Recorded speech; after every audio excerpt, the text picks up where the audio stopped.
Olá pessoal, tudo bem com vocês? Nós estamos aqui mais uma vez no quadro Palco Aberto e dessa vez eu tenho o prazer de apresentar a todos vocês a escritora Cláudia Nina, direto do Rio de Janeiro, conosco aqui hoje, uma honra.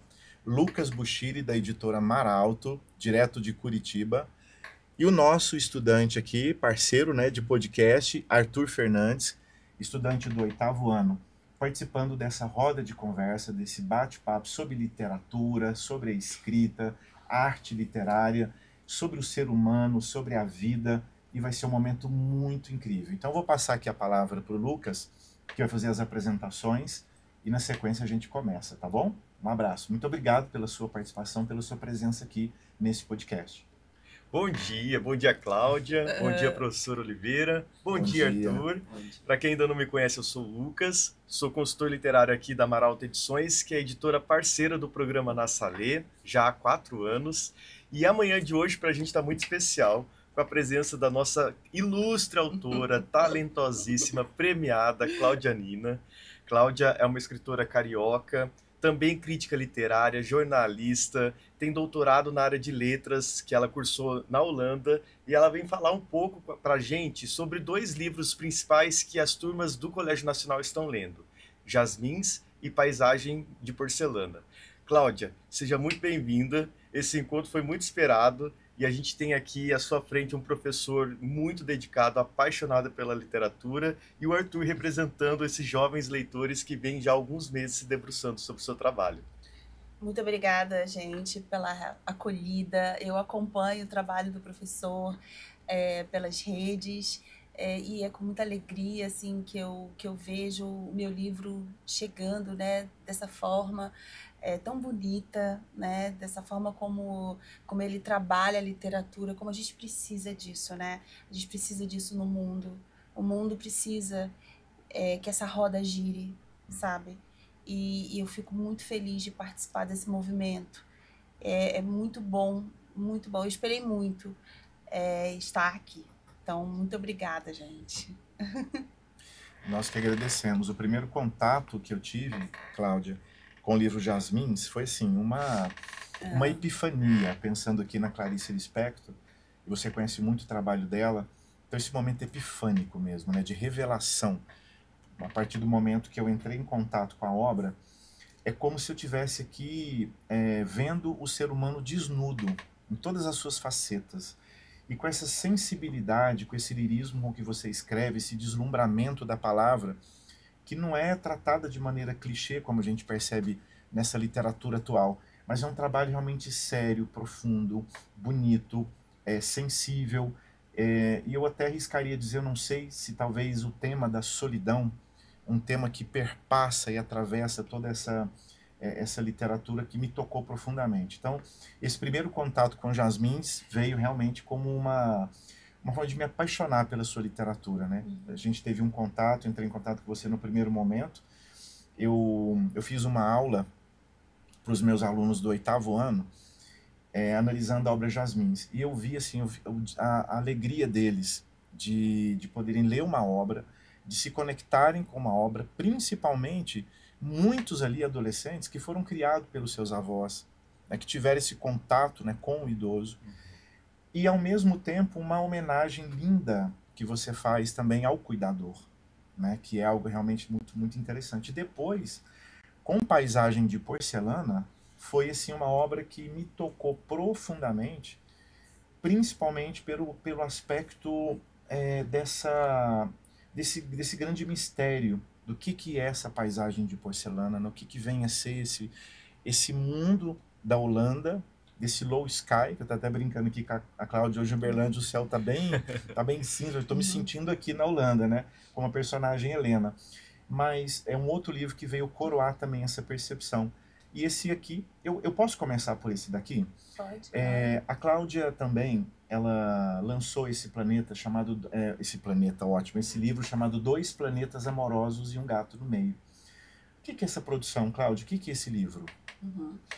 Então, o que acontece? Chega um momento no meu trabalho que eu sinto a necessidade, porque eu tenho um ritmo de trabalho muito frenético. Então eu escrevo muito, muito, assim. Então chegou um momento em que as editoras, eu não estava conseguindo que a minha obra fosse absorvida com a rapidez que eu preciso pelas editoras. Até por uma função, por uma razão natural, né? Porque as editoras, elas têm um volume muito grande elas recebem muito material, né? O Lucas deve saber disso, recebem muito material para leitura. E eles não dão conta de ler tudo, de aceitar tudo. Então, assim, eu sinto a necessidade que a minha obra chegue às pessoas, sabe? Eu escrevo demais. Então, eu preciso realizar isso de alguma forma, né? E como paralelamente a isso, eu também viajo muito, e para mim seria interessante eu levar os meus próprios livros em algum momento, sabe? Para que eu possa... Eu fiz uma oficina maravilhosa em Barcelona, em janeiro, por exemplo, com as crianças que têm o português como língua de herança. Nossa, porque eu faço esse trabalho desde que eu lancei o Palavras ao Mar, que é a história da língua portuguesa para crianças, que foi um trabalho patrocinado pela Embaixada do Brasil em Helsinki. Eles me convidaram para fazer esse trabalho. E a partir daí eu comecei a viajar pelo mundo e conheci essas realidades, que são as crianças nascidas nos países estrangeiros, mas que têm mãe ou pai brasileiros e que querem que a língua portuguesa permaneça viva, né, entre eles. Então, o que acontece? Com essas viagens, eu senti a necessidade de levar na bagagem os meus próprios livros, para fazer chegar a eles, né? Que são livros, por exemplo, esse livro, Dois Planetas Amorosos, se você for ver, ele fala muito da literatura brasileira e da música brasileira. E não foi por acaso, foi justamente para que eu fosse essa porta-voz da nossa cultura lá fora, entende? Então, por exemplo, o jovem, a criança que for ler esse livro e estiver lá fora, ela vai conhecer um pouco mais da nossa literatura, através da minha literatura, das referências que eu faço, né? E da música. Porque o rapaz da história, ele apresenta para a menina, né, para Dora, as músicas, e de músicas assim, de outros tempos, porque ele é apaixonado pela música, ele mora com o avô, olha isso, ele mora com o avô, e ele tem uma relação de afeto muito grande com o avô, e essa troca de referências culturais, ele passa para Dora, que vive num mundo muito ensimesmado, e ele vai mostrando essa realidade para Dora e eles vão se juntando. Então, é uma história de amizade que atravessa o tempo, porque eles se conhecem muito jovem, e depois eles se separam na geografia e depois eles se reencontram. Então, é uma história que atravessa o tempo. Assim, eu gosto muito disso, eu gosto muito do tempo como personagem, sabe? Então, assim, a ideia basicamente é essa. É fazer com que a literatura brasileira e a cultura brasileira, ela circule em outros cenários, né? Para que ela divulgue a si mesma, divulgue o nosso trabalho, sabe? A nossa palavra, a nossa língua, a nossa cultura. Perfeito, essa construção da identidade, né? Exatamente, Muito bom. Lucas, bom, é sempre uma honra estar com você aqui, você sabe disso, né? Sou encantado pelo seu trabalho, por todo o trabalho, o projeto da editora também. Como que foi essa experiência, Lucas, dessa reedição, né, do Paisagem de Porcelana e depois e Jasmins? Então, aqui na escola, esse ano nós estamos trabalhando, né, com o livro Paisagem de Porcelana com os segundos anos. Todos estão realmente assim, muito encantados, empolgados com essa leitura. E Jasmin já vem de um tempo, né? Desde o 8º, não é isso, Arthur? Então nós estamos aqui já com um tempinho trabalhando com essas obras. Como que foi como é que você tem sentido a recepção dessas obras aqui na presença da autora? Alguma pergunta, algum comentário sobre essa relação, né? Da editora com as obras com a autora? A gente estava conversando sobre isso, inclusive antes de vir para cá. A Cláudia já me deu uma lição de casa aqui, que é compartilhar mais com ela as experiências que a gente é testemunha, né? Cúmplice nas escolas, né, Cláudia? Exatamente. Mas a Cláudia, depois eu vou dividir essa resposta com ela, porque ela me contou uma história de bastidor, de como ela apresentou esses livros para a nossa editora. lá no Rio de Janeiro. Adorei, inclusive. Então, de repente você começa contando essa parte, depois eu conto como o livro chega. Que Porque assim, legal. a quem Tô curioso. quem tá com o livro na mão não imagina, né? O percurso que esse livro faz até chegar de fato à impressão na gráfica. Né? Então, tudo começou no Rio, né, Cláudia? Não, eu sou obstinada, né? Eu sou absolutamente obstinada com aquilo que eu faço. Então, eu revivo, respiro literatura, o meu trabalho, assim, 24 horas por dia. E eu sou uma pessoa, eu acredito no meu trabalho. Então, eu acredito que quando eu termino um livro, eu tenho certeza, sabe? Que quando eu chego a apresentar para uma editora, eu tenho certeza que o livro tá bom. Então, isso não é uma soberba, nada disso. Isso é fruto de muito trabalho, né? Então, na época, nós tínhamos no Rio o Salão da Finilige, né? Que era um lugar onde os autores se encontravam com os editores, e com os outros autores, ilustradores, em um espaço de convivência maravilhoso, né? E num desses salões da Finilige, eu tinha combinado de me encontrar com o João Carrascosa, que é um autor que eu sempre gostei. Ele assina, inclusive, a orelha do meu livro, né? E já naquela época, isso antes da publicação de Jasmins, olha quantos anos faz isso, né? E eu tinha combinado com ele falou assim, Cláudia, eu vou levar os meus livros infantis que você não tem ainda. Ele levou numa sacolinha, tudo autografado para mim, olha isso. E ele estava sentado do lado da Cris Mateus, editora da Maralto, e eu não a conhecia ainda. E eu cheguei assim, esfuziante, porque assim, eu sou apaixonada pela literatura do João Carrascosa, ele sabe disso, a gente troca muita ideia. Ele até fala, nós somos da mesma família literária, porque ele tem essa coisa da sensibilidade, do lirismo. Nós temos livros dele. Os alunos do Nacional leram. Então assim, ele tem esse trato poético dentro da prosa, que é uma coisa que eu gosto demais. Enfim, a gente tem uma série de afinidades literárias. E ele levou a sacolinha dele com os livros todos autografados ao lado da Cris, e eu cheguei, assim, com aquela esfuziante, eu sou da religião Carrascosa, e aquela coisa, ela estava ali, ela ficou assim, gente, quem é essa pessoa? E ele assim, muito cuidadoso, assim, querendo, né, que eu fosse apresentada a Cris, mas também querendo que eu passasse uma boa imagem, assim, porque ela não conhecia minha literatura ainda. Aí ele assim, olha, a Cláudia é uma excelente autora, tá? Você tem que conhecer. Como quem dizia, apesar dela ter esse jeito, ela escreve bem.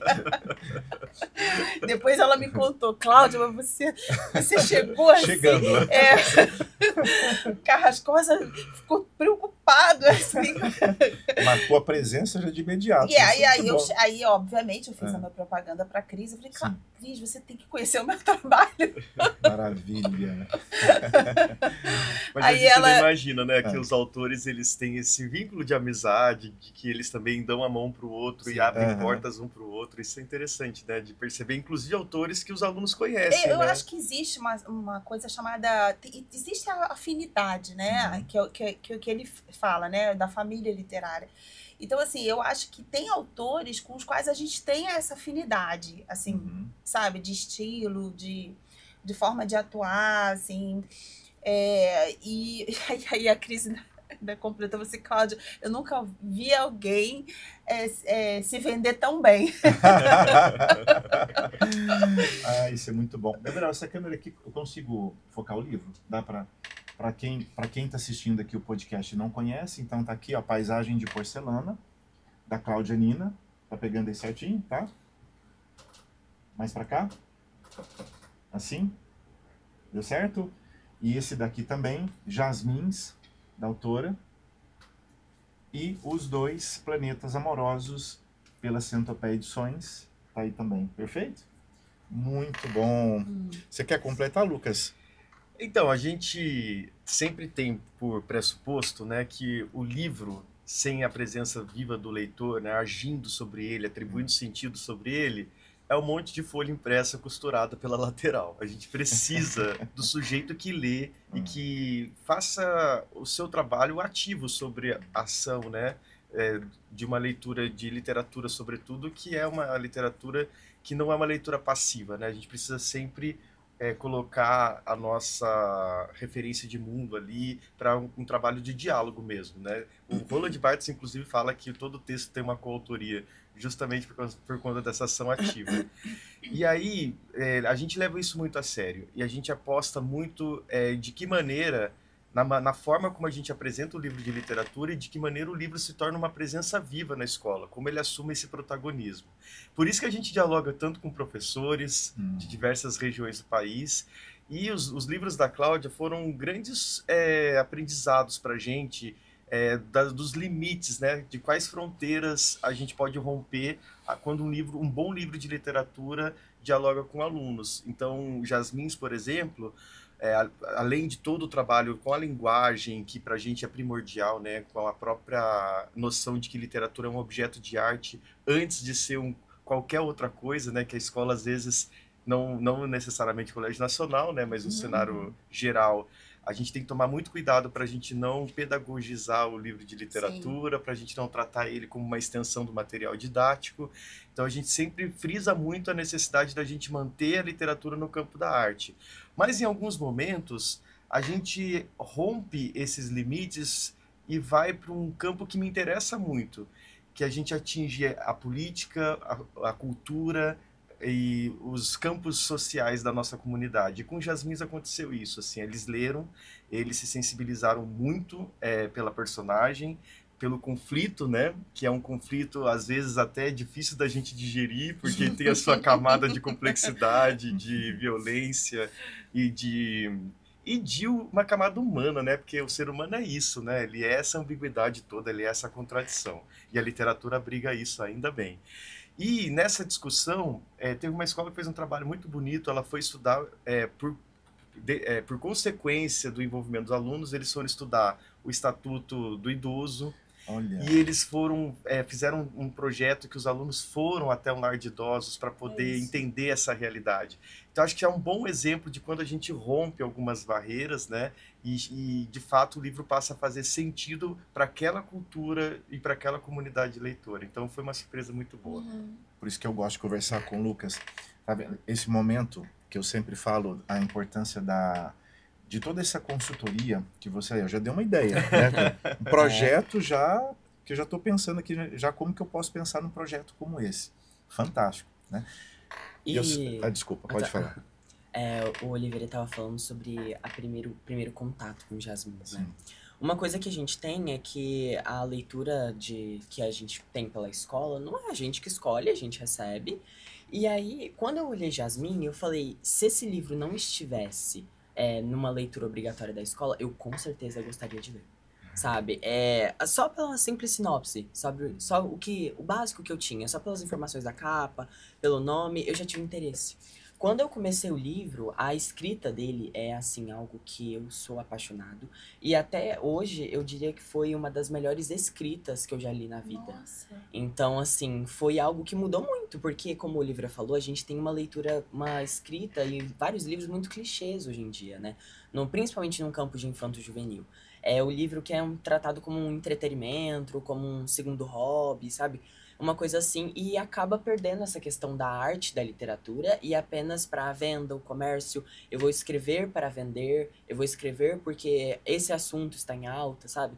Mas com esse livro, a escrita dele, que é poética, eu amo as analogias que ele fazem, o fato do anel caindo no fundo do mar, nossa, é incrível. E eu tive um contato, e eu tive uma dúvida até. Se você teve um pontapé inicial para ter uma ideia para criar Jasmins, porque é uma coisa muito pessoal, é um assunto que é a morte, se perder dentro de si mesmo, né? Esse fato da não liberdade, a Jasmins ter uma apatia por muita coisa. Teve, tipo, uma situação que você passou, uma pessoa que você conheceu, que experienciou, que te deu algo, um gatilho pra falar, não, eu preciso escrever sobre isso. Então, assim, eu gosto, sabe, de falar sobre aquilo que eu conheço, sabe? Eu tenho como, ou porque eu investigo o meu quintal, ou porque eu investigo o quintal alheio. Mas é sempre algo que eu conheço, entende? Eu preciso conhecer o terreno onde eu estou pisando, tá? E o gatilho para essa história aconteceu há muitos anos atrás, porque é um livro que me demandou um tempo enorme de escrita, sabe? Acho que foram 6, 7 anos elaborando esse texto, até quando ele se transformou nesse produto final. Então, assim, foi uma elaboração muito longa, sabe?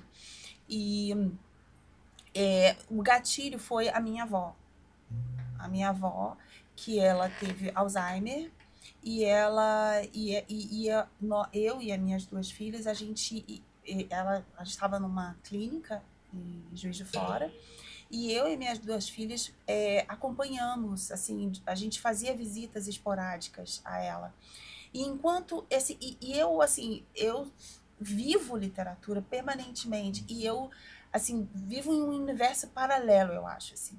Tudo da minha vida, assim, é como se eu vivesse 2 mundos. O mundo real e um outro mundo, que é o mundo da criação. Isso é quase permanentemente. E eu me lembro direitinho que eu estava lá na clínica e eu estava investigando cada uma daquelas histórias ali.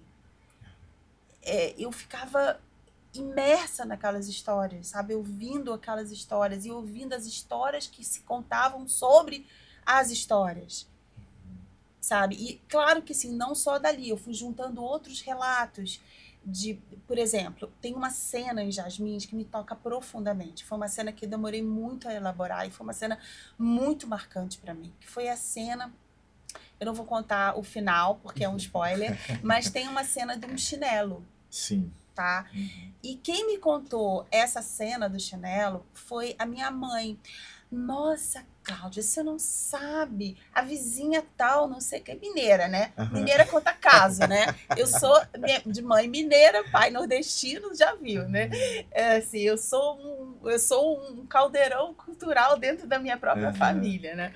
Então, pois é, né, Cláudia? Você não sabe, a fulana tal, e o chinelo, a forma como o chinelo, não posso contar, né? A forma como o chinelo estava disperso no chão, sabe, que ela estava tentando calçar. Então, eu parei, aquela cena ficou assim congelada na minha cabeça. Eu não sabia que eu ia escrever. Porque quando eu observo essas situações, eu não sei que eu vou escrever. Eu não sei. Eu apenas observo. E a coisa fica sendo elaborada na minha cabeça como se fosse um laboratório químico.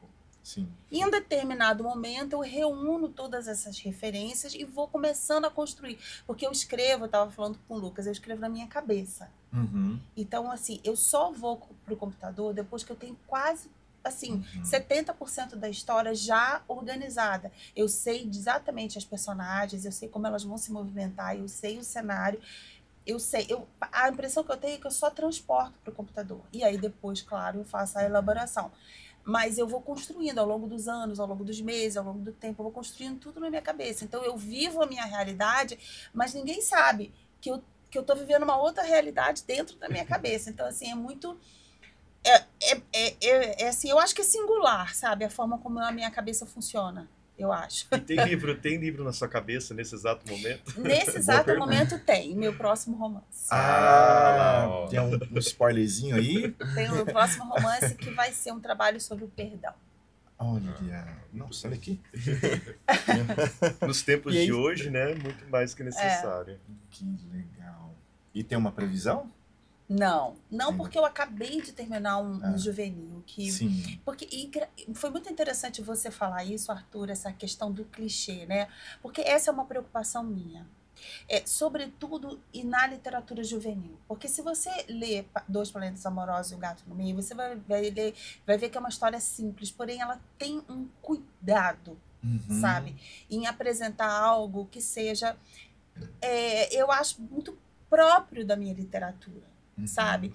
E eu vejo assim nessa literatura juvenil que se faz assim um produto mesmo, assim, sabe? Tão sem cuidado, sem apuro. Isso, claro que eu tô falando de uma maneira geral, tô generalizando, né? E eu sou apaixonada por esse universo juvenil. Assim, eu sempre gostei, sabe? Eu sempre gostei do jovem, de chegar ao jovem, de falar com o jovem, de conversar com o jovem, sabe? Sempre gostei, em todo o meu momento, né? gosto de falar em sala de aula, assim, adoro, sabe? Isso faz parte do meu trabalho, assim, é um desdobramento natural do meu trabalho, é falar com o jovem. Eu não me sinto assim, eu me sinto como você, eu tenho a sua idade, entende? Eu não me coloco como... Eu tenho mesmo a sua idade. Então, quando eu escrevo com a sua idade, porque é a idade que eu tenho, entende? Eu tenho isso. Eu acho que eu mantenho, não sei porquê, mas eu mantenho essa idade perene, essa idade eterna, sabe? Eu acho que talvez seja por essa minha obstinação, assim, essa minha chama, essa coisa acesa, sabe? De querer levar as coisas. E isso é muito do jovem, né? Essa esperança de você mudar o mundo, de você transformar as coisas com o seu trabalho, com a sua palavra, que isso se perde. Que se perde, né? O adulto vai perdendo a esperança, vai perdendo essa, sabe? E o jovem não, o jovem tem aquela sede, aquela vontade, aquela alegria, aquela, né? É uma escrita empática, né? Eu acho que eu tenho, pessoalmente, eu acho que eu também sou assim, sabe? Eu acho que eu sou isso, entende? Então, eu tenho muito essa vontade de continuar escrevendo para os jovens. Então, o meu último juvenil é um dos trabalhos, assim, que mais me deu alegria escrever. Eu não posso falar o título, porque já foi aceito por uma editora. E eu não sei quando vai sair. Mas foi um trabalho focado nesse público, mas não só nesse público. O meu trabalho juvenil, ele é um trabalho que ele é também para o jovem, mas o adulto também vai gostar de ler, entende? Então, assim, ele é um trabalho pensado nisso, nessa questão da linguagem, sabe? Nos valores que eu quero passar, sem didatismo, sem moralismo, sabe? Mas nesses valores que são eternos. Não é a literatura utilitária, né? Não. Que a gente percebe, não é isso? Não. O livro, eu acho que uma coisa que eu gosto muito em Jasmins é que ele acaba se tornando um livro sobre sentimentos e pensamentos. Ele acaba que é o principal que ele se conta, se a gente for colocar. Os acontecimentos fazem com que ela tenha sentimentos e pensamentos, e ela descreve isso em várias páginas, né? A personagem principal. E a gente sente como se ela fosse uma pessoa real. E a gente estivesse dentro da cabeça dela, né? A gente sente até como se... É um livro tão real, porque ele trata de um tópico, né? Que é a morte, a velhice, que é uma coisa que, de certa forma, as pessoas têm medo, né? De envelhecer e de se perder dentro de si mesmo, né? E a moça, né? Ela trata aquilo de uma forma até cômica, porque ela não tá muito ali, sabe? Ela tá tanto com o desejo de sumir, fugir, né? Que ela não está no momento presente. Ela tá numa ideia de eu vou sair daqui quando isso acontecer, quando a velha, né, vir a falecer, quando isso... Que ela vai falando os seus sentimentos e acaba que ela não percebe o momento que ela tá. E no final do livro, ela tem uma troca, né? Uma transição da forma que ela enxerga essa situação que ela tá. E ela se permite trocar de velha pra Wanda, né? Então, essa troca, ela mostra que a velhice, ela é algo assustador em si, desse jeito, né? De se perder dentro de si mesmo. Essa velhice de não ter saúde, de se depender do outro, ela fala muitas das vezes como se a pessoa dependesse muito, né? Então ela fala da Wanda como uma dependente de tudo. E ela não quer nem um pouco estar naquilo, que ela se autotitula visitadora, né? Então ela não visita o quarto da Wanda por boa parte da história, assim. Ela não quer aquele espaço. Não é como o filho do Sr. Mércio, que é uma visita, visita, né? Não. Eu sou uma visita.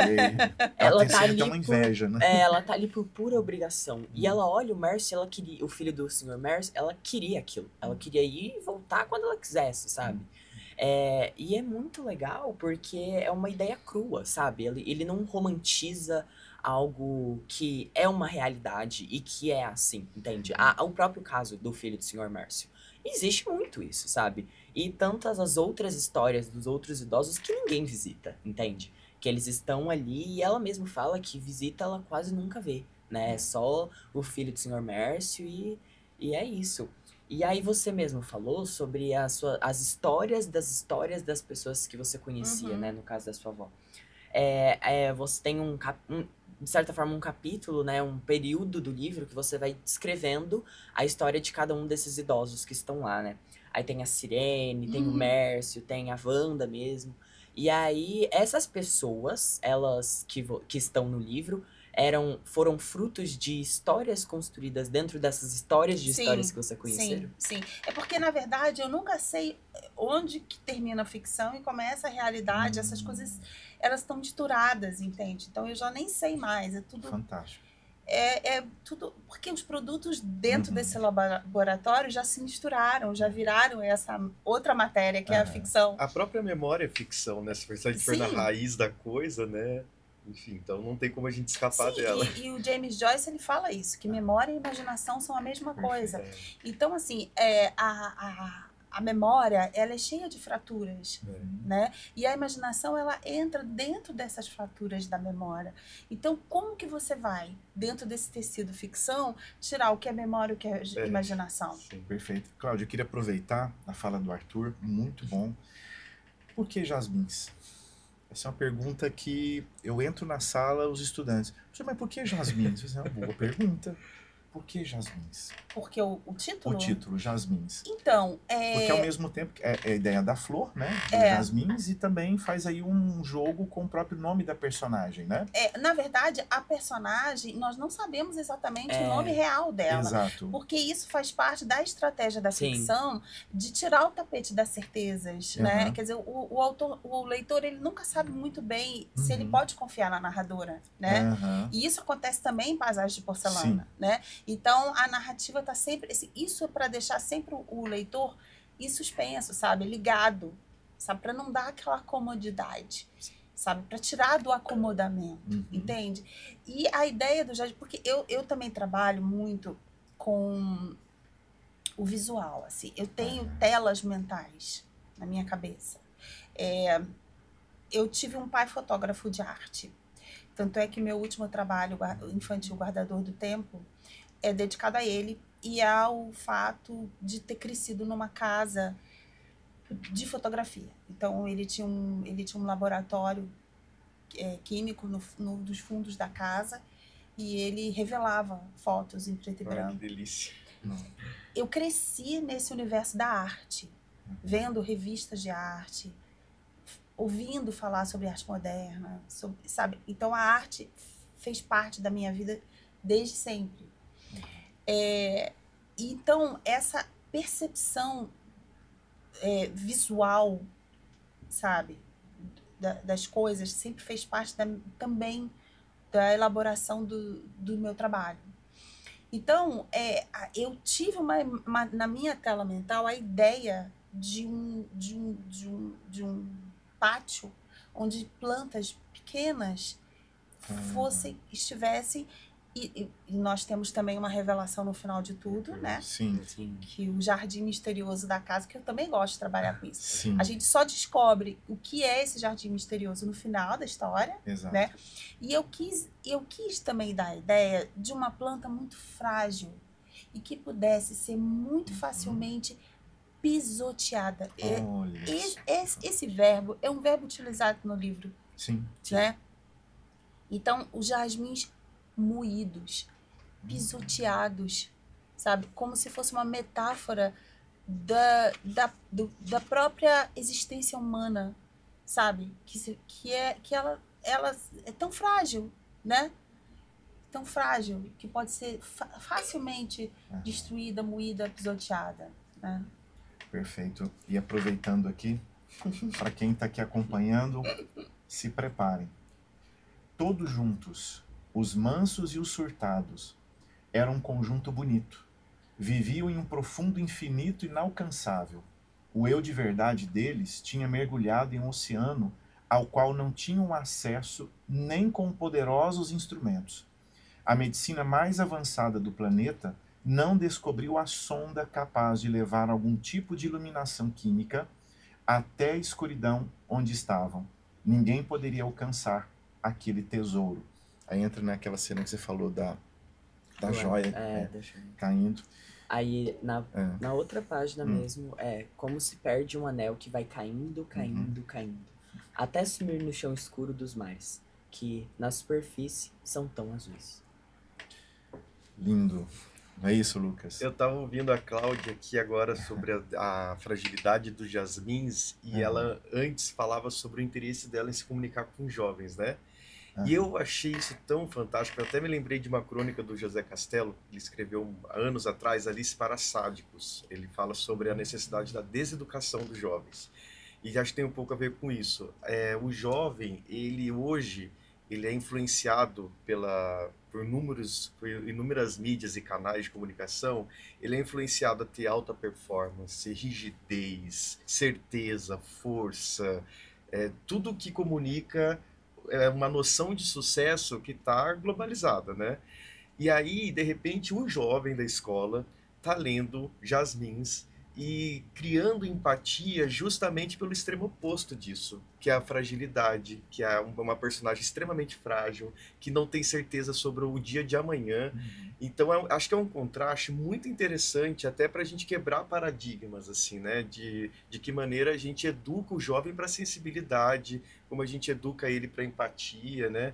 E aí a palavra educação aqui muito afastada de qualquer sentido moralizante, né? É uma educação para a vida mesmo, é uma educação dos sentimentos, uma educação daquilo que se tem como humano, né? Então, acho muito interessante, assim, a gente poder colocar uma literatura dessa natureza, uma personagem carregada dessa fragilidade, em diálogo e empatia com jovens que são expostos, né, a valores muito contraditórios.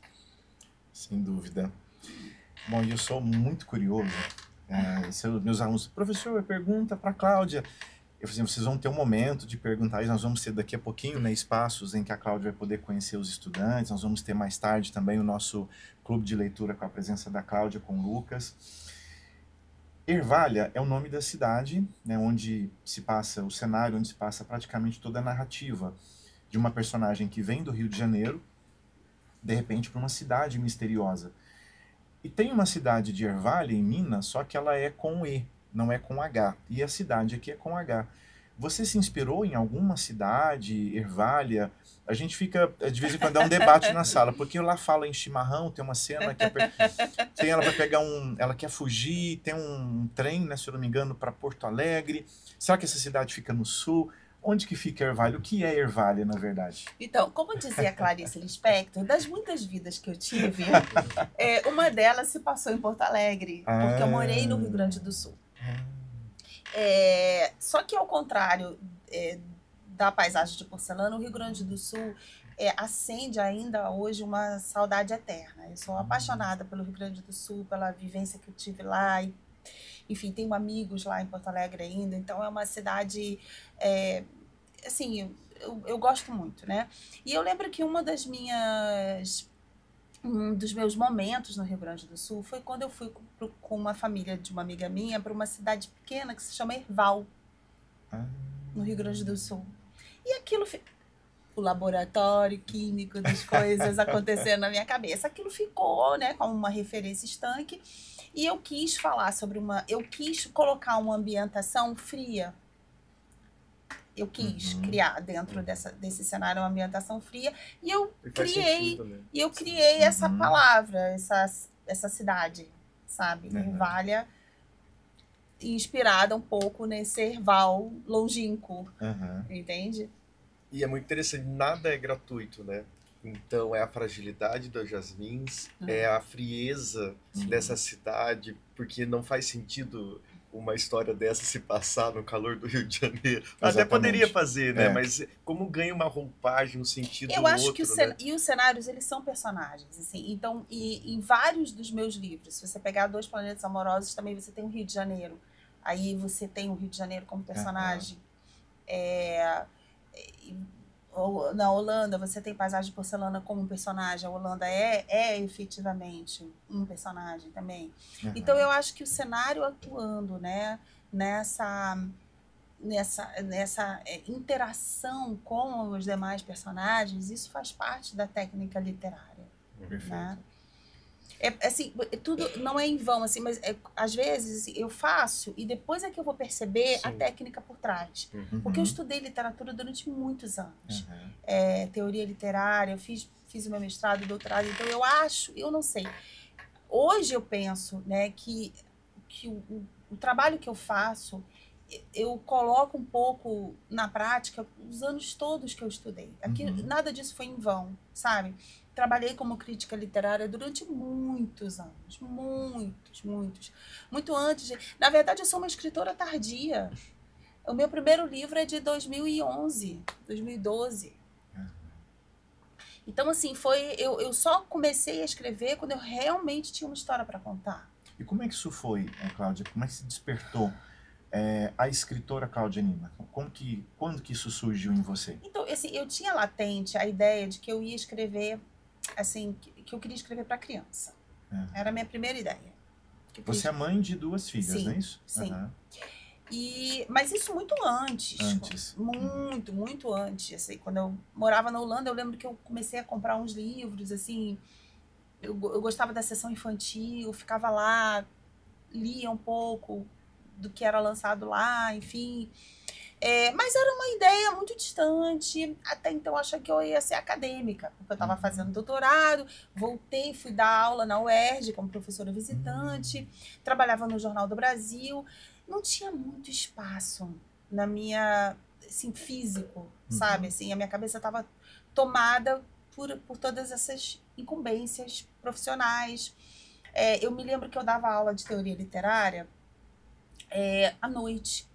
Então, eu tinha alunos muito interessantes, que eram alunos que trabalhavam o dia todo, chegavam lá porque queriam mesmo aprender. E foi uma aprendizagem incrível, né? Tem gente que lembra de mim até hoje. Eu nem me lembro. Professora, você foi minha professora da UERJ. Eu nem me lembrava disso. Assim. E eu acho que tudo isso serviu de bagagem para a escritora que depois eu me tornei, né? E foi um insight, assim, na verdade. Porque eu saí do jornal, o meu contrato na UERJ tinha acabado, eu estava assim, bem perdida. Eu achava que eu ia fazer concurso para voltar para a universidade. Na minha cabeça, eu tinha isso em mente. Acho que vou ser acadêmica mesmo, vou voltar para a sala de aula, na minha cabeça. Aí, paralelamente a isso, eu comecei a fazer um curso que se chama O Negócio do Livro, na Fundação Getúlio Vargas. E eu me lembro que eu estava já pegando todo o material para fazer mais um concurso para tentar entrar na universidade. Eu estava na fila. E eu tinha feito a primeira aula desse curso. Eu larguei tudo na fila. Olha. Eu larguei, fui embora. Eu falei assim, a partir de agora, vou atrás do meu sonho. Porque aquela aula foi decisiva para mim. Quando eu entrei naquela aula ali, eu falei assim, gente, é agora. Se eu não começar agora, eu não vou fazer nunca mais. E na época eu já estava começando a dedilhar alguns capítulos do meu primeiro romance, que é o Esquecer-te de Mim. Esse você não conhece. Não conheço. Quero conhecê-lo. Então, eu estava fazendo... E esse livro foi, assim, algo que... Assim, tinha muita gente, porque naquela época eu era conhecida com jornal e tal, todo mundo que queria saber, né? Olha, a jornalista virou escritora, aquela coisa. Logo depois eu lancei um infantil, aí acabou. Aí foi um atrás do outro e aí nunca mais vida acadêmica, não. Maravilha. Eu acho que uma outra dúvida que o livro traz é quem é o Wilson, né? Porque...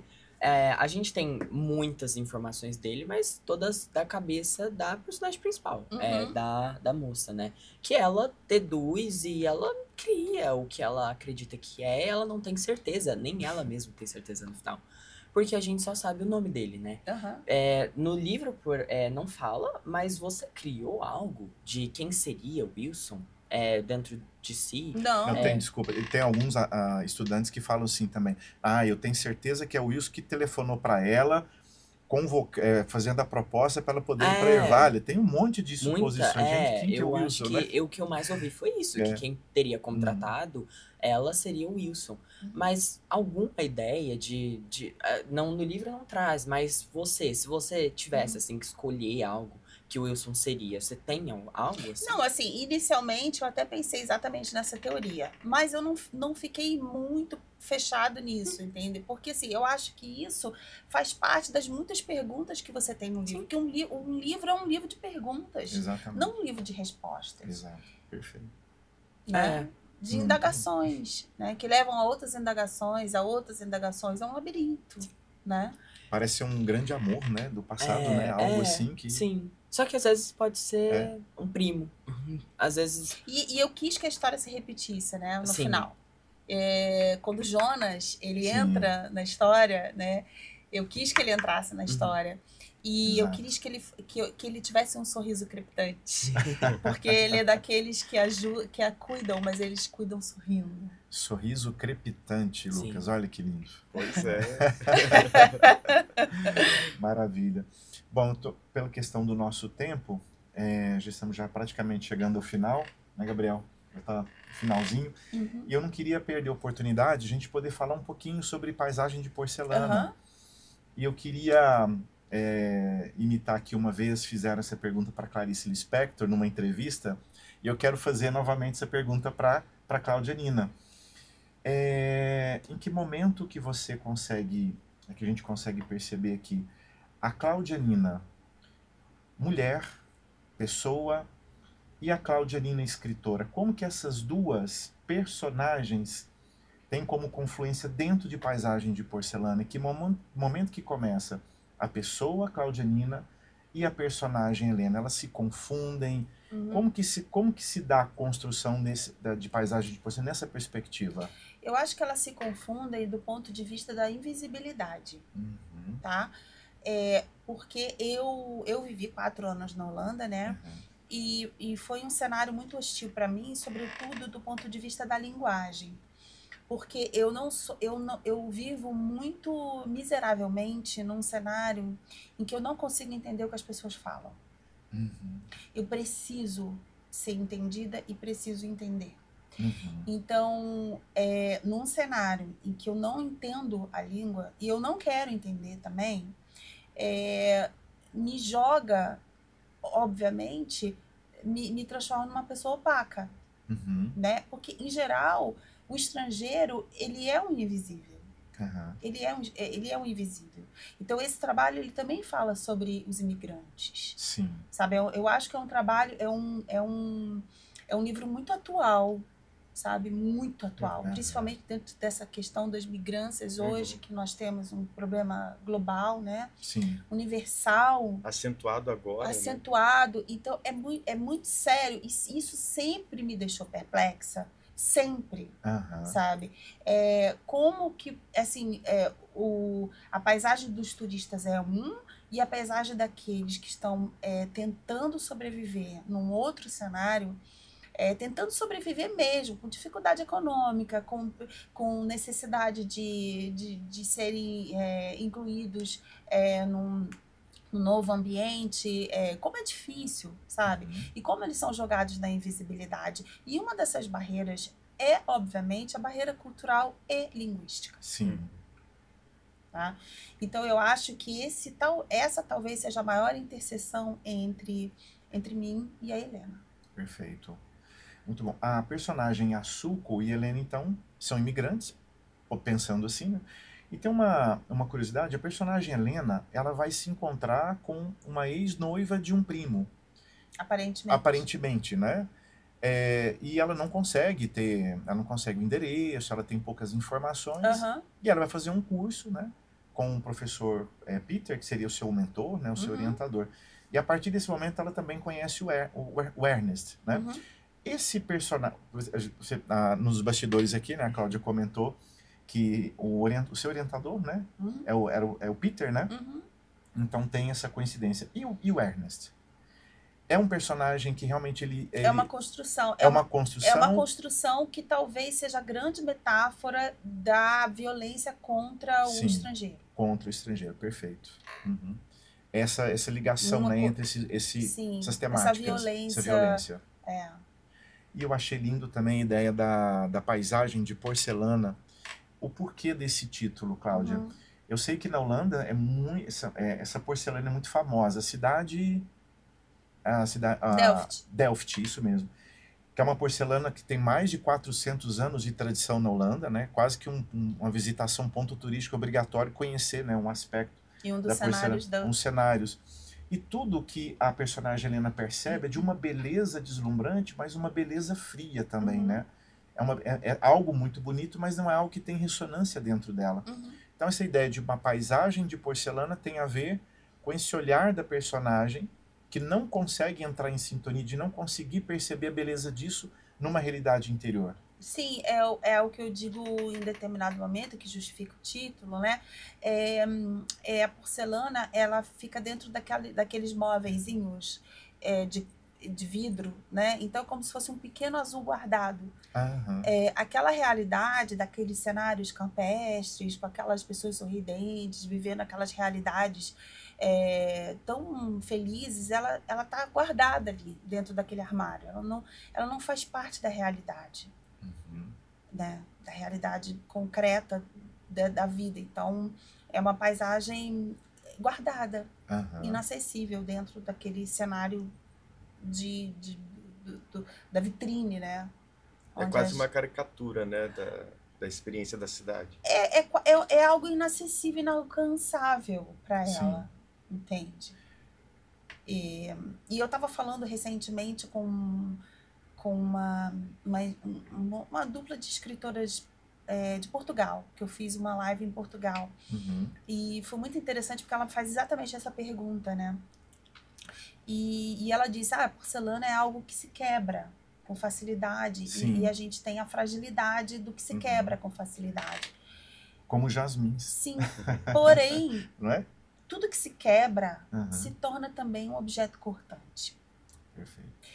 E quem sabe, dentro dessa perspectiva de ter sido quebrada, né, tantas vezes, porque são várias as quedas que a Helena sofre, né? Ela se transforma num objeto cortante e a narrativa é a grande vingança, porque ela deixa transparecer o Ernest na sua violência. Sim. Né? Então, quem é o cortado acaba sendo também corte. Né? Nossa, fantástico, lindo. Arthur, você quer perguntar mais alguma coisa? Suas considerações finais? Assim, essas dúvidas, né? Porque ele não é um livro de respostas, como você falou. E não precisa ser. Eu acho que é isso. Mas também, qualquer dúvida que a gente tem em relação com a moça principal, a resposta, de certa forma, é costurada durante toda a história do livro, né? Então, se a gente tem dúvida com uma atitude dela, um sentimento dela, porque a transição de sentimento que ela tem é muito repentina, de certa forma, né? Porque ela era uma personagem que a gente tinha uma ideia dela, e depois ela troca por uma abertura de se tornar uma nova pessoa e acaba quase se tornando um novo tipo, né? É um novo personagem, né? A principal... Sim, ela tem uma transformação e um crescimento. Um crescimento exatamente. muito grande, né? E é muito bonito essa transformação. Só que aí, de início, quando eu li, eu achei que... Será que ela vai mudar tudo assim?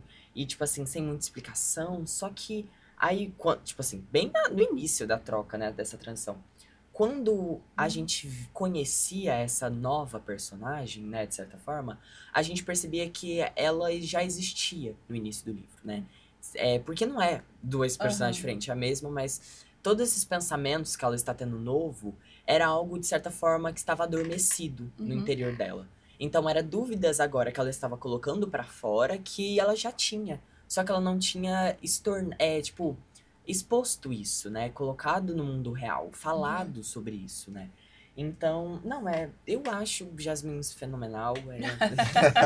Eu sou suspeito pra falar.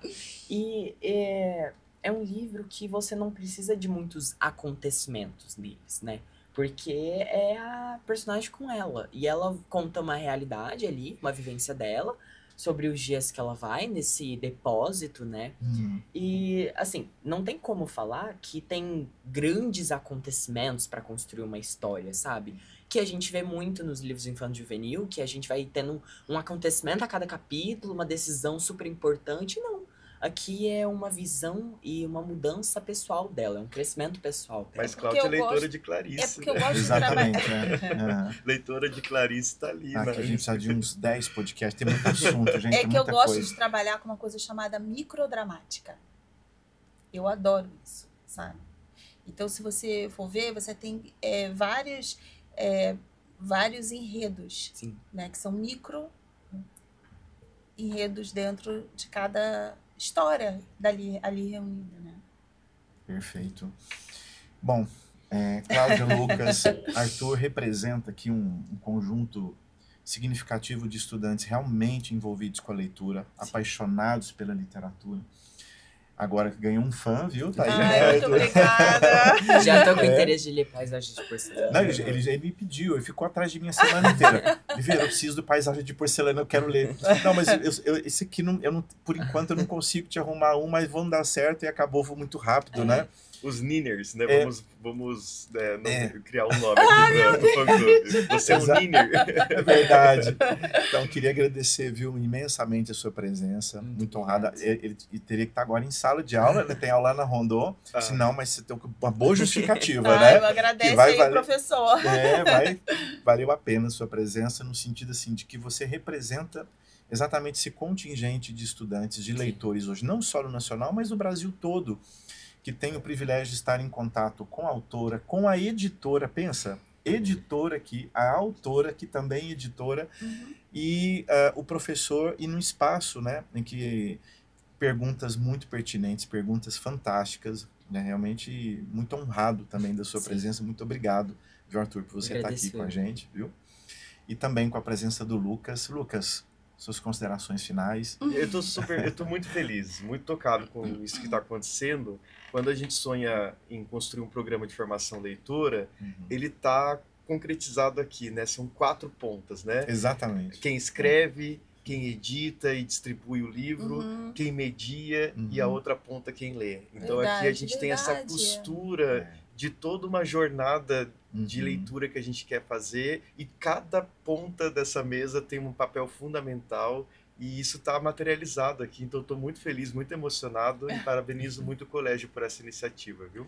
Perfeito. E mais tarde nós estaremos aqui, né, 7 horas da noite, na unidade da Rondon Pacheco, com o nosso clube de leitura. Então hoje a Cláudia está aqui numa jornada, né, conhecendo os estudantes, conhecendo a escola, aqui nesse podcast. Então, queria agradecer imensamente, Lucas, também pela sua presença lá de Curitiba, né? Que tá hoje é um grau, que você falou? Hoje está 1 grau. 1 grau, né? Eu achei que eu ia fugir do frio, mas assim, Uberlândia hoje também não tá tradicional, não. Ela tá bem atípica. Tá, exatamente. E, Cláudia, olha, é difícil expressar aqui a minha gratidão, minha alegria de estar com você. A hora que eu tive, gente, que a gente conversa bastante, né? Inclusive, quero agradecer quando você me enviou 2 planetas amorosos aqui, inclusive mostrei para todo mundo, né? Com autógrafo, gente, aqui ó, meu autógrafo vai ser para os alunos, eles ficaram felizes, né? Então, agradecer a sua presença nesse momento aqui, agradecer também ao Gabriel que está aqui conosco, nesse bate-papo tão gostoso, tão rico, né?